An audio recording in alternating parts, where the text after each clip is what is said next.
Dear teachers, మీరు ఇంకా old school స్టైల్లో ఇదేం రాసావు, ఇలా చేస్తే ఫెయిల్ అయిపోతావు, బ్లా బ్లా బ్లా అని చెప్తున్నారా? కొంచెం అప్డేట్ అయితే బెటర్ కదా. So let's learn. ఇదేం రాసావు, నీ హ్యాండ్ రైటింగ్ అస్సలు అర్థం కావట్లేదు. What's this? Your handwriting is absolutely illegible. Absolutely illegible. ఎన్నిసార్లు చెప్పాలి బుక్స్ లో పేజెస్ ఇలా ఫోల్డ్ చేయొద్దని?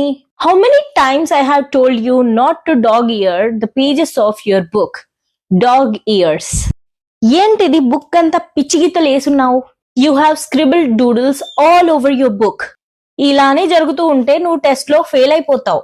If this continues you will flunk the test. Flunk అంటే ఫెయిల్ అయిపోవడం. ఓకే, నీ పద్ధతి మార్చుకో, లేదంటే తర్వాత ఖచ్చితంగా బాధపడతావు. Mend your ways now, otherwise you will face a lot of troubles later on.